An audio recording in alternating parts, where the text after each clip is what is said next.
offense like I do every single time. I thought that the energy was electric. It helped us. It inspired our kids and players. I thought it affected them.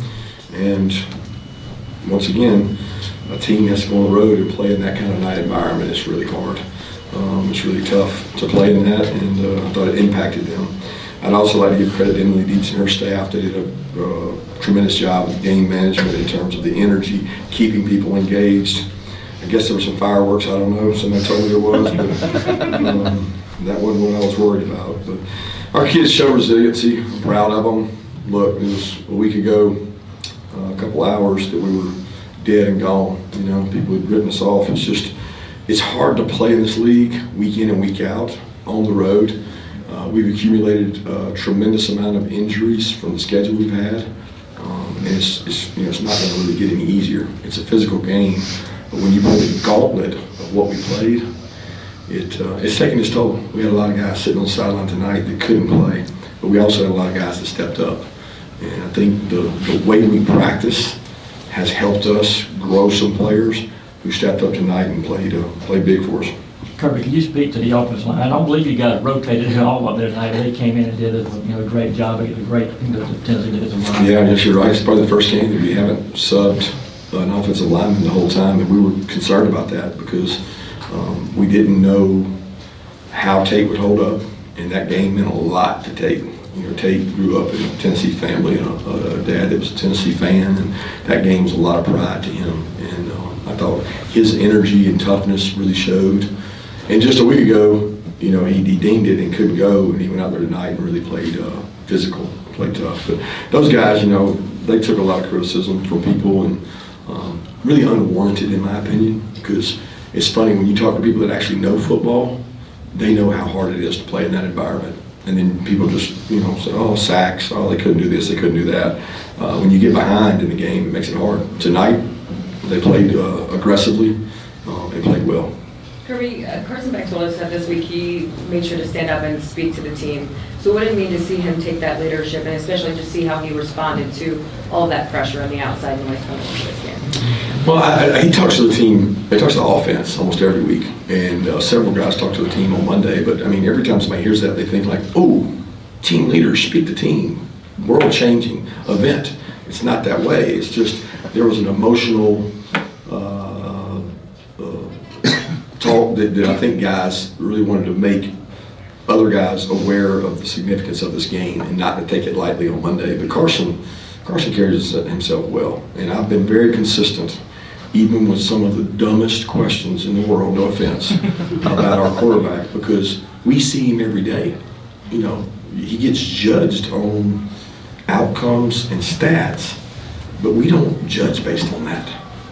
We judge based internally on what gives us the best chance to win. And I'm never going to falter over what I see with my eyes. What I see with my eyes is a guy that's really good in the pocket. He's got poise, he's got composure. He puts us in the right play over and over again and makes good decisions. It seemed like the passing game really took a step forward once you guys got the free play and Carson hit Dom. How big of a confidence booster was that play for the offense? Yeah, it was huge. I think he got going. I mean, I don't know that it. I mean, Carson threw some good balls before that. We just didn't always catch them, and he's done a good job of that. And we got to continue to create depth in our roster. And I thought, you know, guys like Chauncey Bowens, Nitro Tuggle stepped up tonight and played. Anthony Evans fought to come back. We just got more guys having to play. You talked about those guys stepping up. I guess one, what have you seen from Nitro to earn playing time in sleep? What do you think he did tonight? Practice better. He practiced better. And if he practices better again, then he'll play more.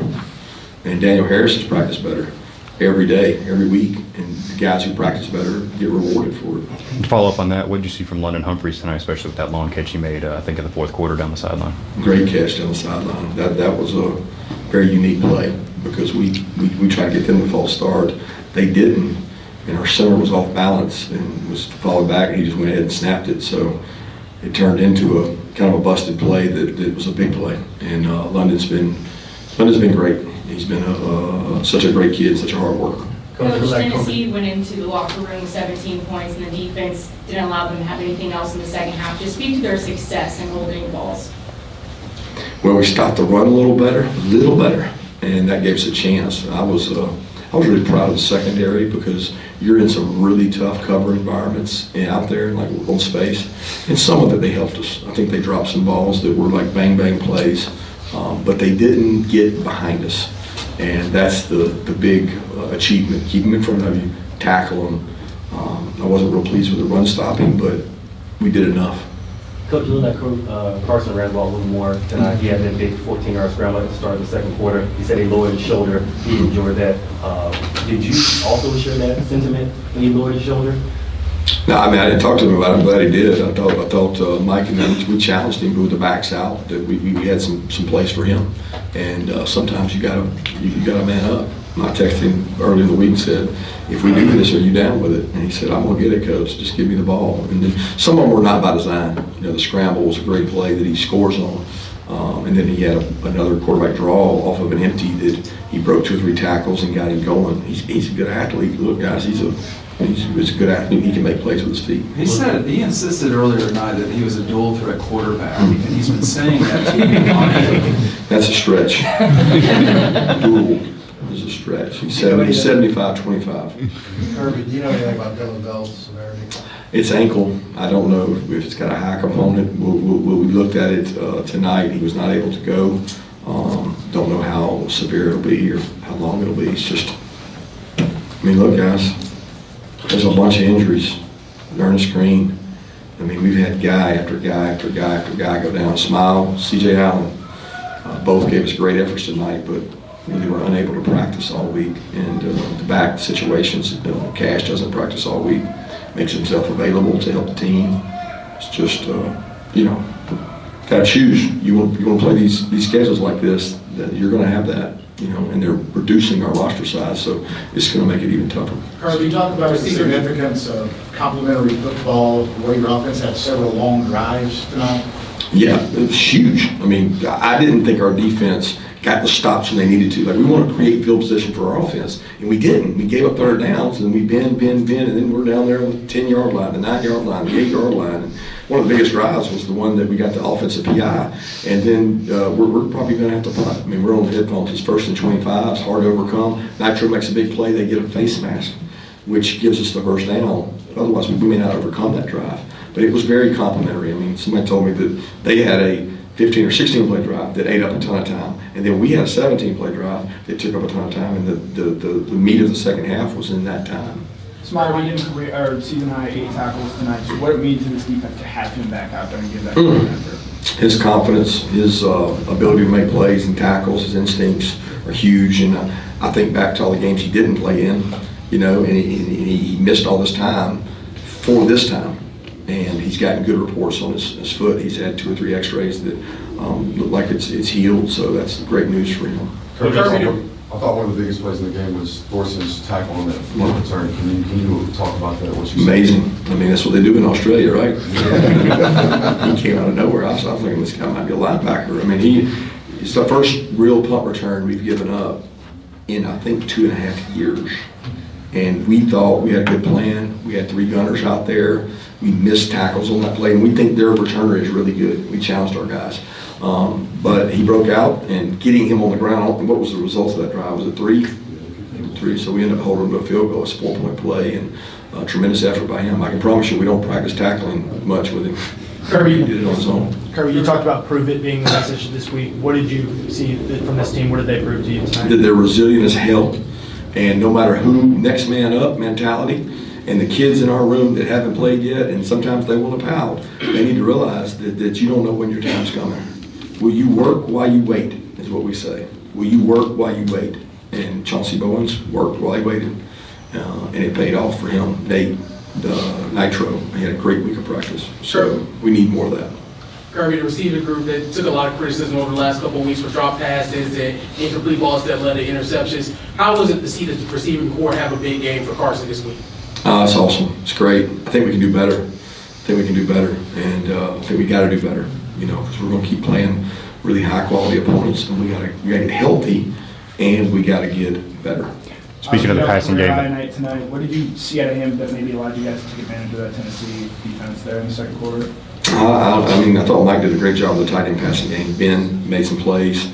Lawson had the play that probably would have been a huge play. The corner came off his man and makes a break up, and then Oscar had the huge touchdown, and Oscar could have had a bigger night too with the throw over the middle there where he got popped and the ball came out. But proud of those tight ends, man. They haven't had the year they wanted to have, but they had a really big night tonight. Coach, you had 5 sacks tonight against a very talented quarterback from Tennessee. How big was that? It's hard to get him down. I mean, that guy's a tough competitor now. I mean, I got a lot of respect for him to go through what he went through this week and break tackles. He's got great quickness, great vision, and he's a really talented quarterback with a bright future.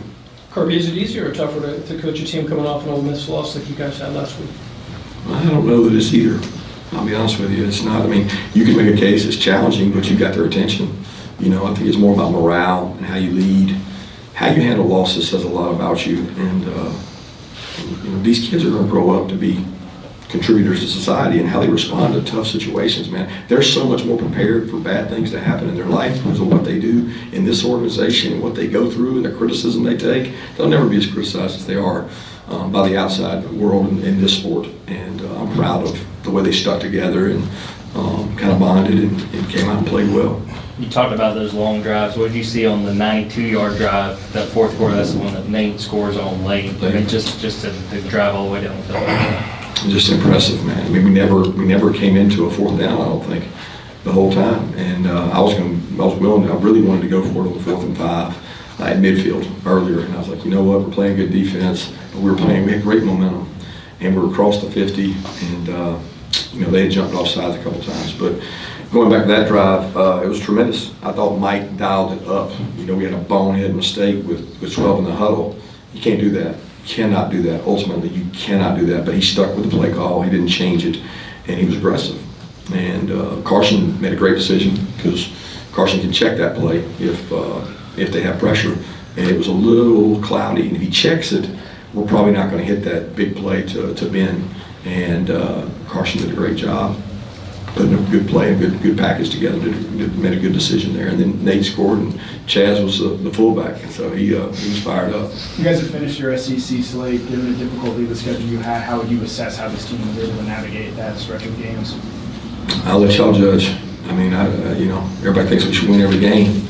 I'm very proud of our team. If you told me that this group would be this resilient, I would probably say I don't doubt it, because they're great kids, and they played the toughest schedule in our league, and we still got 2 games left of tough teams. Georgia Tech's got a great team, and UMass has played 3 or 4 SEC teams already. Do you believe this team was overlooked when it came to the playoff rankings, and do you believe that this was a statement win showing that you deserve to be in the playoffs? Like I said after the game, I don't know what they're looking for. I really don't. I wish they could really define the criteria. I wish they could do the eyeball test where they come down here and look at the people we're playing against and look at them. And you know, you can't see that stuff on TV. And so I don't know what they look for, but that's for somebody else to decide. I'm worried about our team. We got time for one more question. Do you think it was fair for them to criticize your offense after they dropped you guys in the rankings?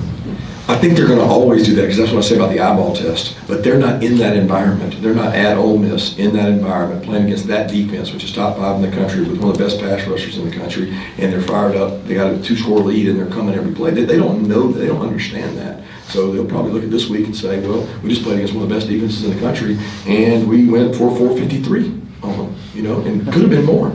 So it's just the tale of each week, and we're trying to be the cumulative, whole, really good quality team and not be on this emotional roller coaster that's controlled by people in a room somewhere that may not understand football like we do as coaches. We as coaches look at people and say, what can we do better? How do we get better? I respect their decision, I respect their opinion, but I mean, it's different in our league. So, go Dogs.